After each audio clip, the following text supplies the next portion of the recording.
जी સૌથી પહેલાં તો આજે આપણે એશિયન પેઇન્ટથી જ શરૂઆત કરી, કારણ કે જો આજે અહીંયા આપણને પરિણામ આવતા દેખાય ને પરિણામ થોડાક નબળા છે, કારણ કે ડોમેસ્ટિક વોલ્યુમ ગ્રોથનું અહીંયા ખાસ આંકડો નજરમાં રાખવાનો છે. 6 થી 9% અનુમાન હતું, 7% જેટલો અહીંયાથી આપણને જોવા મળ્યું છે. પરંતુ બાકીના મોરચે પરિણામ તમને નિરાશાજનક જોવા મળી રહ્યા છે. 1400 કરોડના અનુમાનની સામે નફો માત્ર 1187 કરોડ રહ્યો છે. 9175 કરોડના અનુમાન સામે આવક 8969 કરોડ રહી છે. એબિટા 1940 કરોડનું અનુમાન હતું, 1693 કરોડ પર રહી છે. અને માર્જિન અહીંયાથી 18.9% પર રહેતા જોવા મળ્યા છે. ત્યાં પણ એક અનુમાનથી ઓછો જ આંકડો આપણને જોવા મળ્યો છે. એટલે દરેકે દરેક ફ્રન્ટ પર અહીંયાથી આપણને અનુમાન કરતાં ઓછા નંબર્સ જોવા મળ્યા છે. ખાસ કરીને વોલ્યુમ ગ્રોથ અહીંયાથી એક એવું છે કે જે અનુમાનિત રેન્જની અંદર આપણને આવતું જોવા મળ્યું છે. જોકે કંપની અહીંયાથી કહ્યું છે કે હીટવેવ લોકસભાની ચૂંટણીની અહીંયાથી Q1 પર અસર જોવા મળી છે. જોકે હવે એમનું એમ પણ માનવું છે કે ધીરે ધીરે ગ્રામીણ માંગની અંદર અહીંયાથી સુધારો આવી રહ્યો છે. બ્રોકરેજ જો પર નજર કરી લો, જેફરીઝ અહીંયાથી કહી રહ્યા છે એશિયન પેઇન્ટ પર અંડરપરફોર્મનો કોલ આપી રહ્યા છે. ટાર્ગેટ 2100નો છે.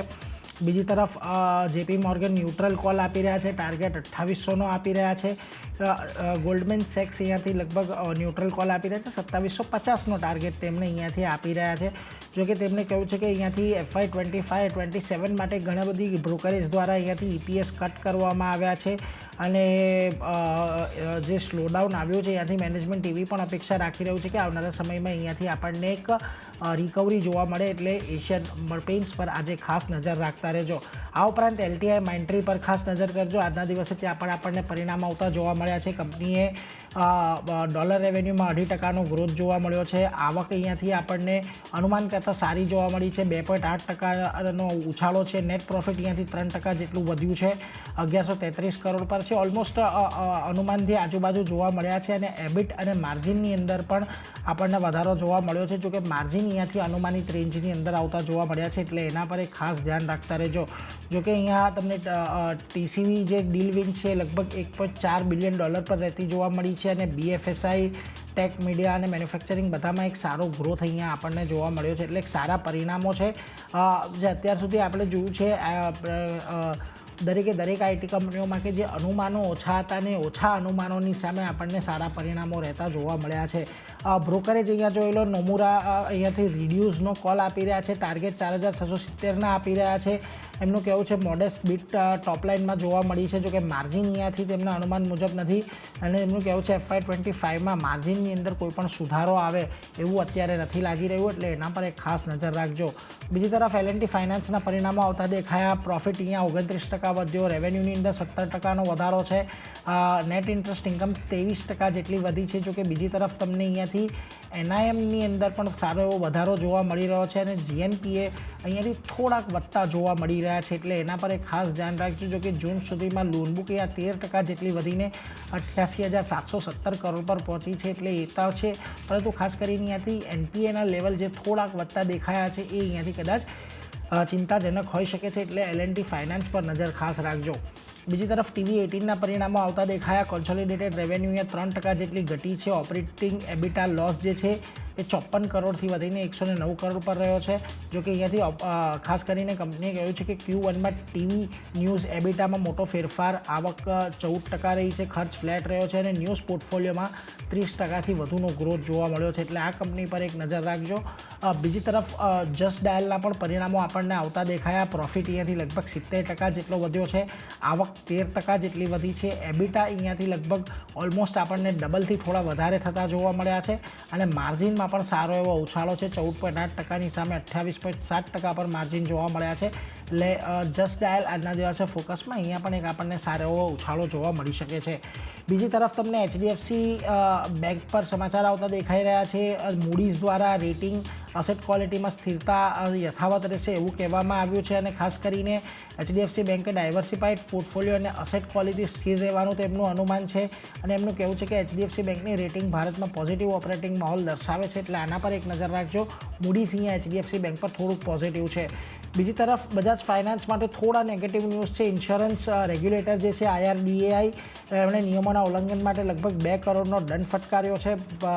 FY 2018 અને 2020ની વચ્ચે તેમણે અહીંયાથી એક તપાસ હાથ ધરી હતી અને તપાસને કારણે અહીંયાથી હમણાં નિર્ણય લીધો છે અને સમયમાં નિર્દેશોનું પાલન કરવા માટેનો આદેશ આપ્યો છે. એટલે થોડું અહીંયાથી આજના દિવસે આપણને ઘટાડો કદાચ બજાજ ફાઇનાન્સ માટે નેગેટિવ સમાચાર છે. જોઈએ કેવી આજે, તો કે 2 કરોડનો દંડ એટલો મોટો નથી, એટલે કોઈ મોટી અસર આવવાની શક્યતા અહીંયા ઓછી છે.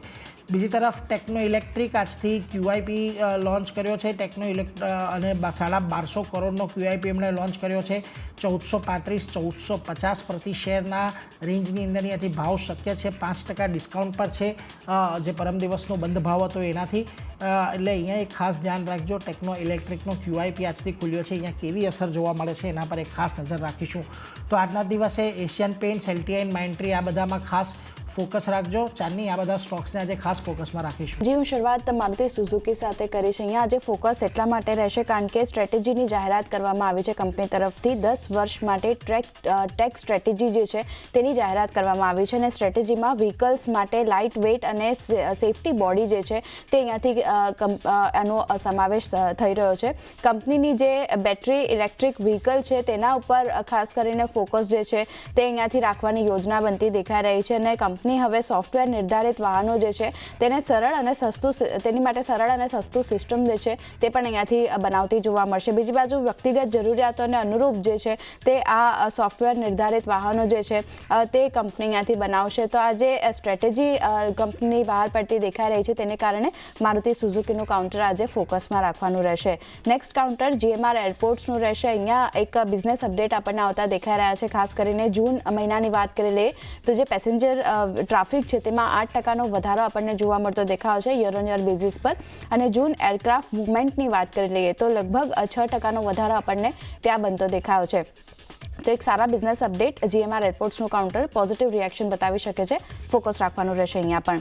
નેક્સ્ટ કાઉન્ટર અદાની એન્ટરપ્રાઇઝીસની વાત કરી લઈએ તો અહીંયા અધિગ્રહણ કરવાના સમાચાર આવતા દેખાઈ રહ્યા છે. ખાસ કરીને જોઈન્ટ વેન્ચર સિરિયસ ડિજિટેક એ ખાસ કરીને કોરેજ આઈઓમાં 77.5% હિસ્સાનું અધિગ્રહણ કર્યું છે અને આ અધિગ્રહણ જે છે તે 20,000 રૂપિયામાં કરવામાં આવ્યું છે. બીજી બાજુ સિરિયસ ડિજિટેકે અદાની ગ્રુપ અને સિરિયસ ઇન્ટરનેશનલ હોલ્ડિંગ વચ્ચે આ જોઈન્ટ વેન્ચર જે છે તે છે કંપનીનું. તો અદાની એન્ટરપ્રાઇઝનું કાઉન્ટર ખાસ આજે ફોકસમાં રાખવાનું રહેશે.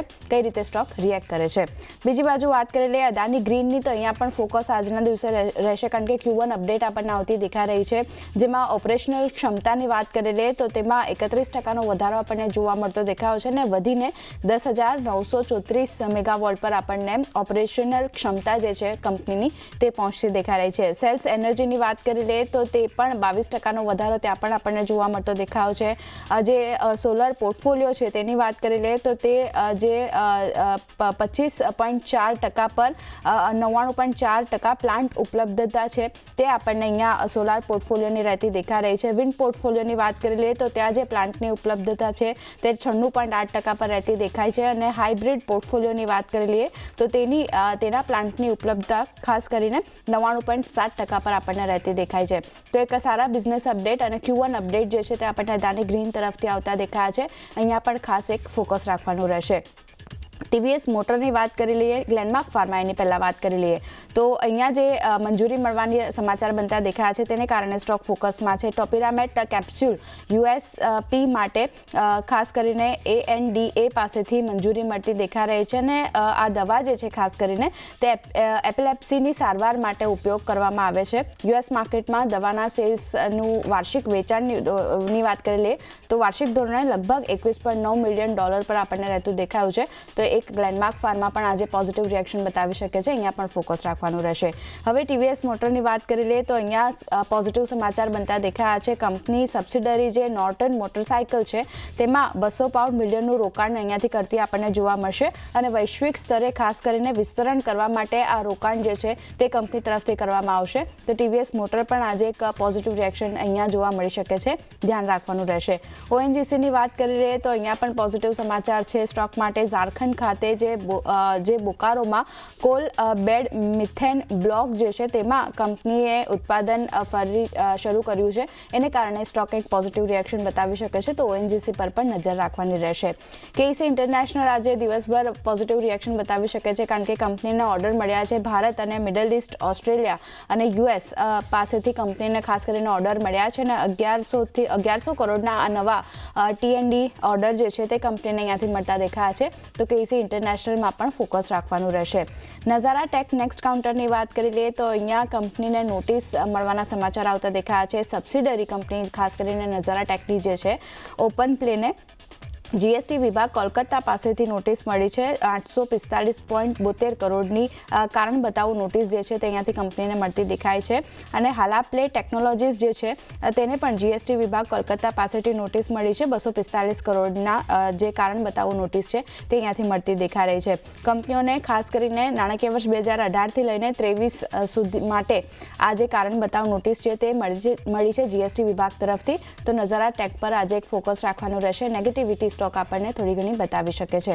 અને જ્યારે ઝી એન્ટરટેનમેન્ટની વાત કરી લઈએ તો અહીંયા પણ આજના દિવસે ફોકસ રહેશે, કારણ કે 10 વર્ષના ફોરેન કરન્સી કન્વર્ટેબલ બોન્ડ્સ દ્વારા ખાસ કરીને 1997 કરોડ કંપની અહીંયાથી એકત્ર કરતી જોવા મળશે. તો એને કારણે ઝી એન્ટરટેનમેન્ટનું કાઉન્ટર પણ આજે ફોકસમાં રાખવાનું રહેશે.